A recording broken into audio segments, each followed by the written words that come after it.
Guys, तो आज हम पढ़ने वाले हैं सॉल्यूशंस के कुछ important topics.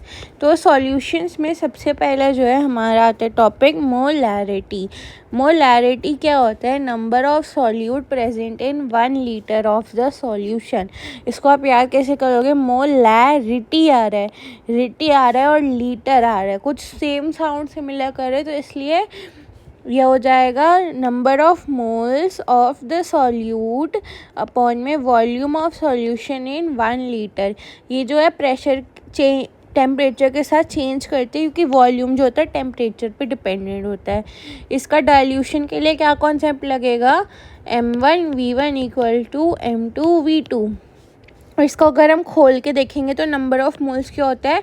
Wait given upon में मॉलिक्यूलर मास इनटू में ये 1000 हो जाएगा लीटर के लिए, और वॉल्यूम इन ml है तो अपॉन में 1000। इसका यूनिट क्या है? मोल लीटर इनवर्स या फिर m या फिर मोलर। मोलैलिटी क्या होते हैं? नंबर ऑफ सॉल्यूट प्रेजेंट पर किलोग्राम ऑफ द सॉल्वेंट। इसमें सॉल्वेंट की बात है, तो इसमें number of moles present in पर kilogram of the solvent.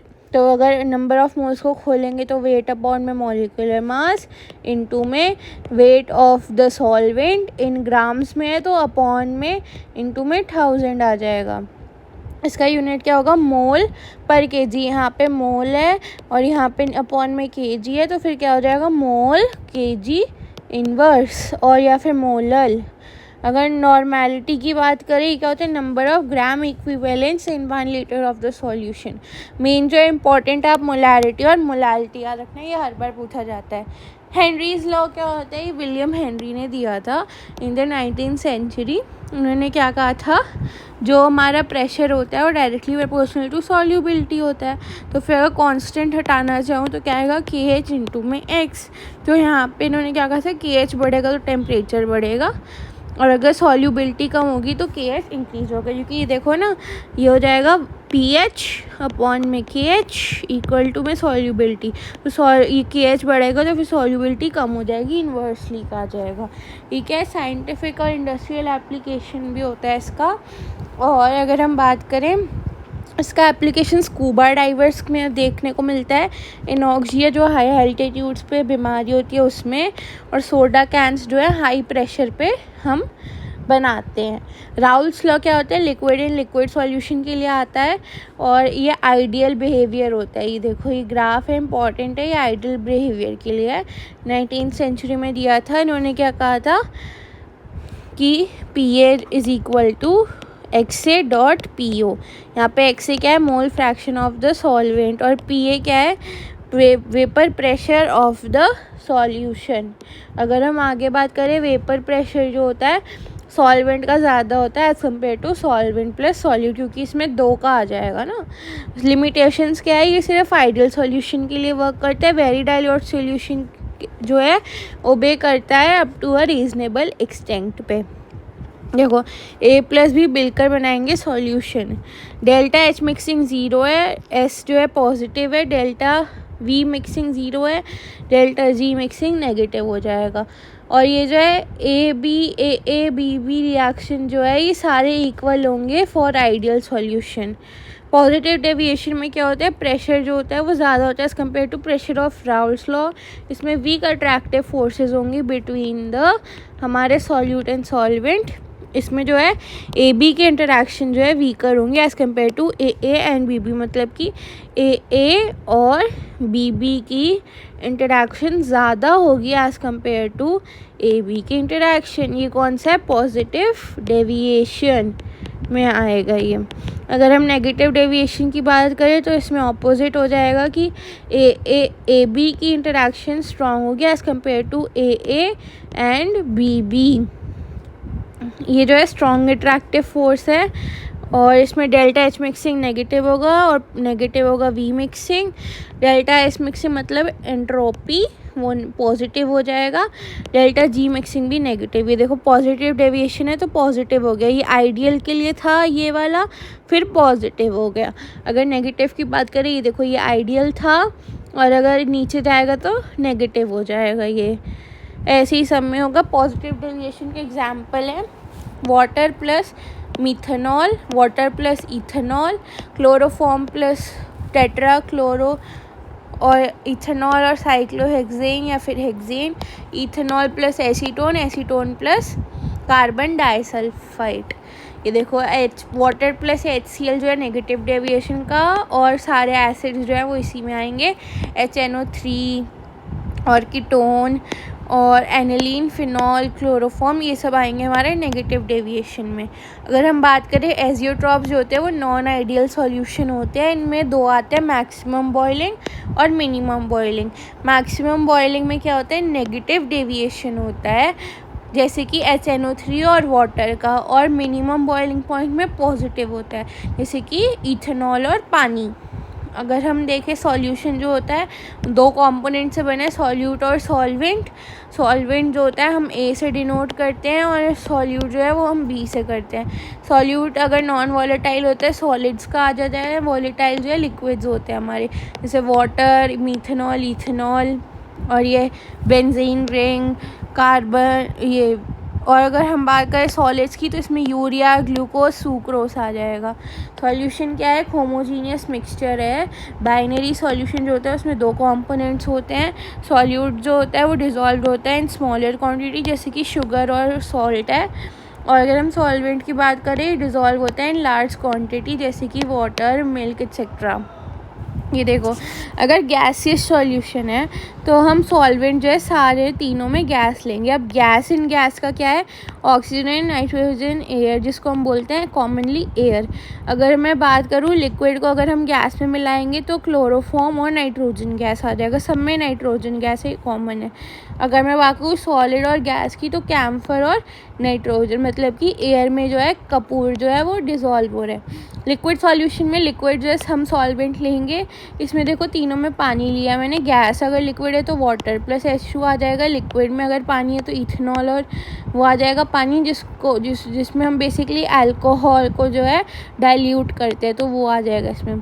Solid और वो है अगर ग्लूकोज और H2, मतलब कि अगर हम कोई चीनी जो है वो डालेंगे किसी भी पानी में तो वो क्या हो जाएगा, सॉलिड इन लिक्विड का। सॉलिड सॉल्यूशन जो है गैस में अगर हम सॉलिड के अंदर अगर हम गैस डालेंगे तो हाइड्रोजन और पैलेडियम का आ जाएगा। लिक्विड को अगर हम सॉलिड में डालेंगे तो NaHg आ जाएगा, और सॉलिड को अगर हम सॉलिड में डालेंगे तो कॉपर और गोल्ड एलॉय का आ जाएगा। अगर हम बात करें डाइल्यूट सॉल्यूशन में क्या होता है, सॉल्वेंट ज़्यादा होता है और कॉन्सेंट्रेटेड में सॉल्वेंट जो है वो कम होता है और सॉल्यूट जो होता है वो हमारा ज़्यादा होता है। एक्वस सॉल्यूशन जब हमारा सॉल्वेंट वाटर होगा, नॉन एक्वस जब हमारा पानी नहीं होगा कोई और सॉल्वेंट होगा जैसे कि Cl4, बेंजीन रिंग आ जाएगी इसमें, ये सब। मास परसेंटेज क्या होता है, W/W, मतलब कि mass of the solute upon में mass of the solution into में 100। Volume percentage, volume of the solute upon में वॉल्यूम ऑफ सॉल्यूशन इनटू में 100। अगर मैं बात करूँ मास बाय वॉल्यूम, मतलब कि मास जो है सॉल्यूट का वो ऊपर आएगा, नीचे सॉल्यूशन का वॉल्यूम में आ जाएगा इनटू में 100। पार्ट्स पर मिलियन जो है वो आ जाएगा number of parts of component upon में ऑल कंपोनेंट्स इनटू में 10⁶। ये जो है डस्ट में यूज़ करते हैं हम कोई भी, अगर जैसे कि मैं देखूँ कंटामिनेशन जो है उसमें हम मेजर करने के लिए यूज़ करते हैं। अगर मैं बात करूँ mole fraction, number of moles जो हैं कितने होंगे, 1 मोल अपॉन में दोनों के मोल्स। सॉल्युबिलिटी क्या होता है, कितना हम डिज़ोल्व कर सकते हैं सॉल्वेंट के अंदर एक स्पेसिफिक टेम्परेचर पर, और लाइक डिज़ोल्व्स लाइक। कॉलीगेटिव प्रॉपर्टीज़ क्या होता है, प्रॉपर्टीज़ ऑफ द सॉल्यूशन जो कि डिपेंड करती है सिर्फ नंबर ऑफ सॉल्यूट पार्टिकल पे, कोई नेचर ऑफ सॉल्यूट पार्टिकल नहीं देखते हम इसमें। लोअरिंग ऑफ वेपर प्रेशर में क्या होते हैं, जब नॉन वॉलेटाइल सॉल्यूट जो है हम ऐड करेंगे सॉल्वेंट के अंदर तो फिर वेपर प्रेशर जो है वो कम हो जाएगा। रिलेटिव लोअरिंग है, लोअरिंग का क्या मतलब है, वेपर प्रेशर जो है कम हो रहा है। अगर मैं बात करूँ P0 की, ये जो होता है प्योर सॉल्वेंट है, नॉट जहाँ पे भी आ जाए वो प्योर के लिए है। P जो है वेपर प्रेशर ऑफ सॉल्यूशन है, ये जो है X1 सॉल्वेंट है, X2 सॉल्यूट है।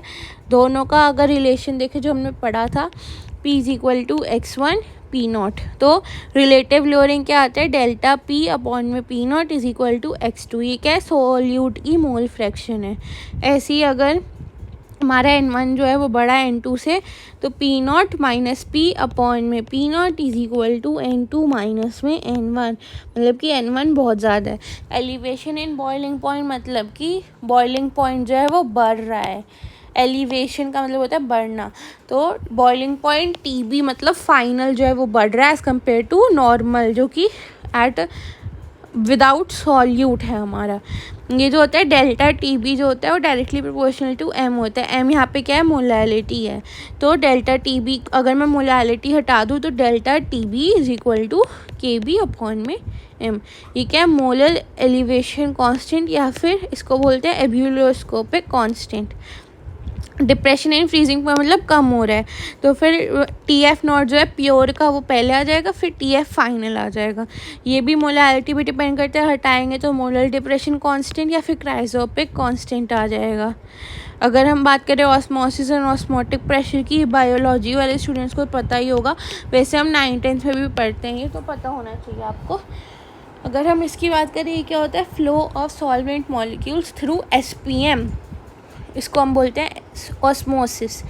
इसमें जो है इसका फॉर्मूला ये होता है, pi is equal to CRT, C जो होता है नंबर ऑफ मोलैरिटी आ जाता है।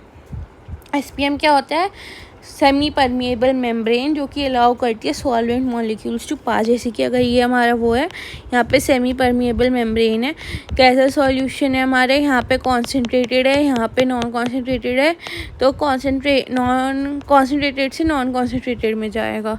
अगर हम बात करें रिवर्स ऑस्मोसिस में, मैंने ये जो है सॉल्यूशन लिया, यहाँ पे मैंने प्रेशर लगा दिया जहाँ पे ज़्यादा है हमारी कॉन्सेंट्रेशन, तो अगेन जो है यहाँ से फ़्लो करनी चाहिए थी, लेकिन रिवर्स ऑस्मोसिस में यहाँ तक फ़्लो करेगी। तो ये जो होते हैं हम यूज़ करते हैं एक्वा वाटर गार्ड्स में। और वांट ऑफ फैक्टर क्या होता है, नॉर्मल मोलर मास अपॉन में ऑब्जर्व्ड मोलर मास, या फिर ऑब्जर्व्ड कॉलिगेटिव प्रॉपर्टी अपॉन में कैलकुलेटेड कॉलिगेटिव प्रॉपर्टी। देखो ये इसमें ऐसे ऐसे आई का रोल आ जाता है। एप्लीकेशन क्या है, हेनरी लॉ के सॉफ्ट ड्रिंक्स जो है उनको हाई प्रेशर पे करते हैं हम, और पेनफुल इफ़ेक्ट्स के लिए हम जो होते हैं सी डाइवर्स को जो है ब्रीदिंग गैस हीलियम जो है गैस डिज़ोल्व करके देते ताकि वो नीचे जब जाएंगे तब। एनॉक्सिया का मैंने आपको बता दिया। SPM क्या होता है, नेचुरल और आर्टिफिशियल होता है। नेचुरल में हमारे पास एनिमल ब्लैडर सेल मेम्ब्रेन आ जाता है। ये देखो ये मैंने करा है क्या कि जो हिल्स जो होते हैं उसमें देखो ये क्लाइंबर है, तो प्रेशर जो है डिक्रीज़ होते हैं जैसे कि हम ऊपर जाते हैं, और प्रेशर इंक्रीज़ होते हैं जब हम नीचे जाते हैं पानी के अंदर। ये स्कूबा डाइवर्स है। हेट्रोजीनियस मिक्सचर क्या होता है, जिसमें नॉन यूनिफॉर्म होता है throughout the mixture. Abnormal molar mass क्या होता है, जिसमें हायर देन द एक्सपेक्टेड और नॉर्मल वैल्यूज़ होते हैं। देखो i is equal to normal molar mass upon में नॉर्मल मोलर मास, ये आ जाएगा सारा। अनसैचुरेटेड क्या होता है, जिसमें और हम सॉल्यूट ऐड कर सकते हैं। सैचुरेटेड मतलब और सॉल्यूट जो है हम ऐड नहीं कर सकते। अगर हम बात करें फैक्टर्स अफेक्टिंग द सॉल्यूबिलिटी, तो पहला है टेम्परेचर, मतलब कि जैसे ही सॉल्यूबिलिटी कम होगी टेम्परेचर इंक्रीज़ होगा, टेम्परेचर इंक्रीज़ हुआ सॉल्यूबिलिटी कम हो गई। ये हम पढ़ते हैं इन एक्वेटिक एनिमल्स की, वो कोल्ड वाटर में ज़्यादा कंफर्टेबल होता है as compare to hot water. क्यों, क्योंकि जब टेम्परेचर ज़्यादा होगा सॉल्युबिलिटी कम होगी, मतलब कि ऑक्सीजन जो है वो कम होगा। अगर टेम्परेचर कम होगा तो फिर सॉल्युबिलिटी ज़्यादा होगी, ऑक्सीजन ज़्यादा होगा, उनको ब्रीदिंग करने में मुश्किल नहीं होगी। Nature of the gas, pressure, ये मैंने आपको बता ही दिया कैसे कैसे डिपेंड करता है। आगे अगर हम बात करें आइसोटोनिक सॉल्यूशन क्या होता है, इसमें सेम ऑस्मोटिक प्रेशर होता है, pi A is equal to pi B। और हाइपरटोनिक क्या होता है, जब एक ज़्यादा होता है एज़ कम्पेयर टू दूसरा। ये हाइपरटोनिक है, ये हाइपोटोनिक है। हाइपोटोनिक मतलब जो कम होता है, हाइपरटोनिक मतलब ज़्यादा होता है। हाइपोटोनिक में जो है अगर सेल है उसके अंदर पानी जाएगा, ये जो है स्वेल हो जाएगा, स्वेल होने के बाद ये जो है बहुत मोटा हो जाएगा और ये बर्स्ट हो जाएगा। अगर हम बात करें हाइपरटोनिक में, तो जो ये सेल है ये सॉल्यूशन के अंदर है, तो इसके अंदर जो पानी है वो सारा आउट आ जाएगा, तो उससे क्या होगा, ये शेल जो है श्रिंक हो जाएगा। इसको मैंने क्या जाएगा, हाइपो का मतलब हिप्पो का क्या मतलब है, सेल जो है इंक्रीज़ कर रहा है साइज़ में, पानी इन आएगा, बहुत ज़्यादा आ जाएगा पानी। ठीक है, ऐसे आप याद कर सकते हो। तो यह want of fact of colligative property मैं बता चुकी हूँ। अगर ये लेक्चर अच्छा लगा हो तो please like, share and subscribe. तब तक के लिए bye bye, tata, good bye, love you all.